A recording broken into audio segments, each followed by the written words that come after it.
On to another one of our headline-making stories tonight. Chief Government Whip Minister Dinesh Gunawardena says that the draft bill pertaining to changing the electoral system will be tabled in Parliament on Wednesday. The minister made clarifications regarding this at an event held in Thalapathpitiya Nugegoda yesterday. යුද්ධ සේනාව මට විරුද්ධව සිටිද්දි මේක කරන්න එපා කනටත් කියනවා මූණටත් කියනවා. There is a huge army standing against me, whispering into my ear, staring to my face, sending me letters saying do not do this. But today we can all see that this is a huge cancer which has all of society in its grip. This preferential voting system has become a cancer to our society. Therefore, on the 10th, when the President will table this bill in Parliament and attempt to have it passed into law, we hope that we will receive the support of all, regardless of party lines. This will rejuvenate our country. අපි කාගේ සහයෝගය ප්‍රකාශ කරන අවස්ථාවක් අපි උදා කරන්න බලාපොරොත්තු වෙනවා. ඒ අපේ රටට අලුත් ජීවයක් ජනිත කරයි. This event was held to mark the resurfacing of the Dhamma Nikaketanarama Road in Thalapathpitiya Nugegoda with the assistance of the Sanasuma Elders Society. Tamil National Alliance parliamentarian P. Ariyanethran says that there is a risk of the Eastern Provincial Council losing what little power it has through the Divi Naguma bill. Ariyanethran made this statement at an event held in Kokkadichole in Pattikolo.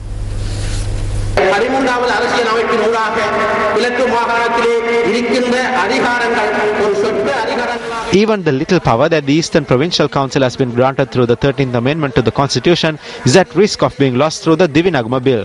We ask that as a part of the Tamil-speaking community, the Muslim Congress not approve of this. But the Muslim Congress has voted for it.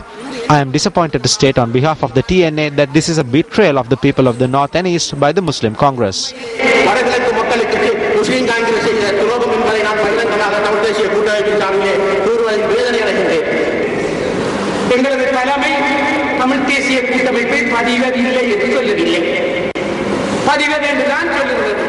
Our leadership did not say that the TNA would not be registered. They have always said that it will be registered. Leaders in the TNA went to the Elections Commissioner to register the party without even informing us, but that request was rejected. They had asked for the request to be resubmitted with amendments. It is disappointing that some are dreaming that the alliance will not be registered.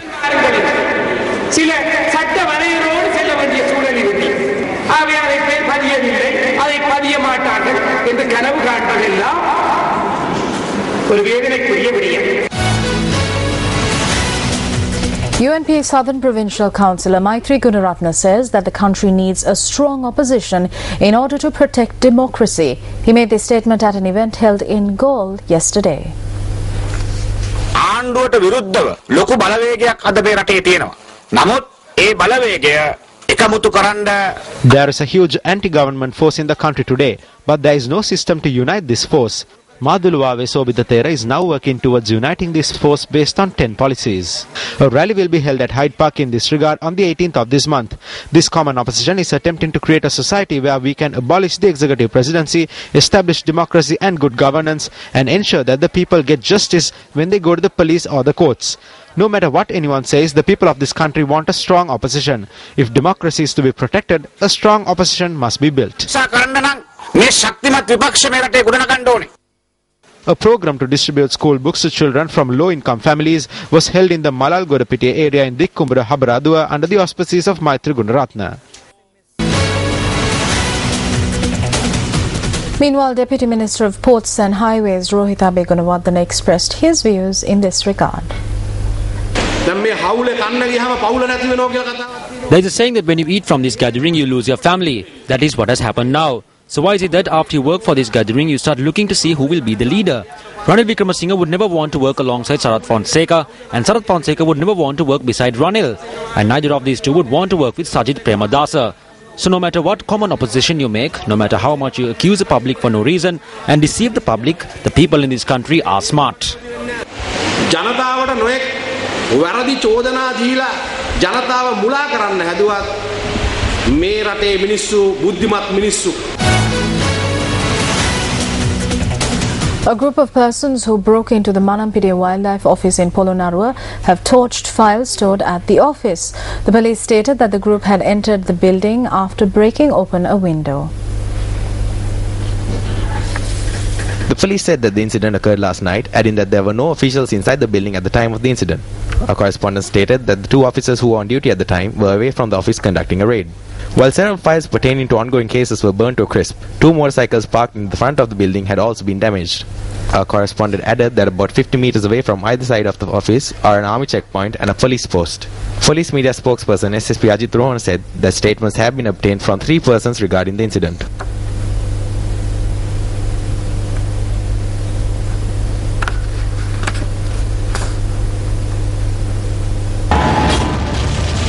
A gunfire exchange between wildlife officers and indigenous people. Wildlife officers are attacked by area residents after rescuing a wild elephant which fell into a agrarian well in the Mahadivul Wawa area in Namban Pola. Another clash between wildlife officers and indigenous people. An attack on the Galgamuwa Wildlife Office. 2 persons who asked for elephant crackers carried out the attack. Why are the officers sworn to protect forests and wildlife being attacked?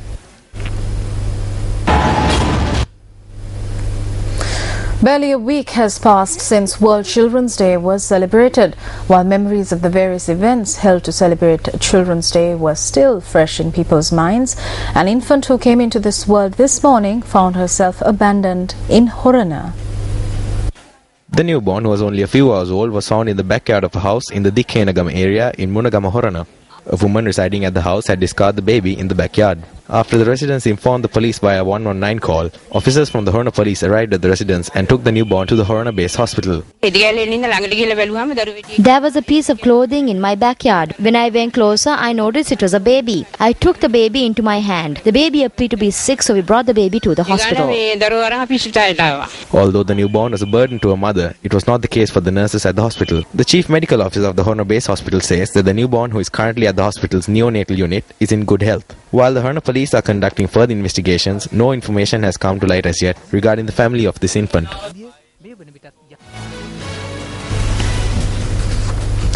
The Met Department says that several areas, including areas within Colombo, could experience thunder showers tonight.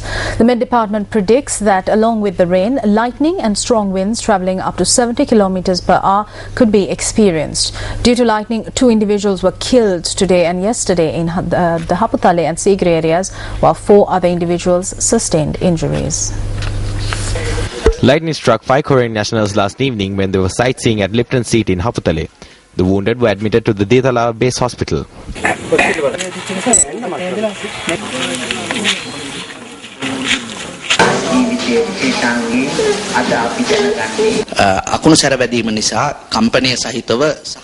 They were admitted to the OPD at the Detalawa base hospital in shock after they were struck by lightning and with minor injuries. At around 11 p.m, the bodies of the 2 deceased Koreans were brought to the morgue of the Haputale police. At this moment, the condition of the other 3 injured individuals who are hospitalized are not critical. Haputale police විසින් රැගෙන ආවා. රෝහල්ගත කර තියෙන තරුණයන් දෙදෙනාගේ තත්ත්වය බරපතල නොවන බැවින් ඔවුන් සාමාන්‍ය ප්‍රතිකාර ලැබමින් මේ අවස්ථාවේ පසු වෙනවා. Meanwhile, electricity supply was disrupted last evening due to the strong windy conditions that was experienced across the Dambulla Sigiri areas. Thereafter, lightning struck a resident in the area where 24-year-old W.A. Nilukshi, who is the mother of 1, sustained injuries. She was transferred into the intensive care unit of the Kandy General Hospital with burn wounds. Meanwhile, a motor vehicle was damaged after a rock had fallen onto the Hantale Bandaravela road in the Veragala area.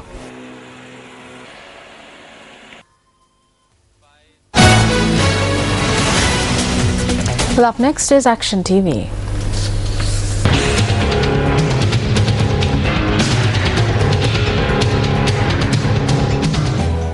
The Mawa Wawa settlement in Anamaduwa was selected for the second phase of the Gamanaguma program because, with the exception of an entrance road, this village does not possess any infrastructure facilities.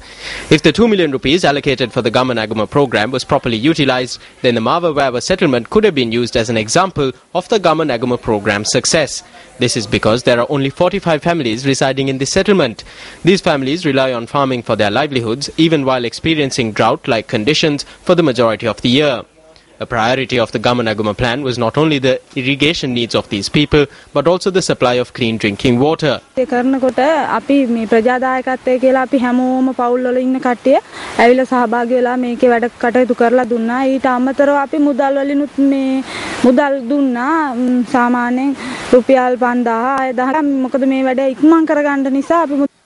As there was no shortage of public support for this endeavour, it took only 6 months to dig a well and construct a water tank to meet the water needs of the 45 families residing here.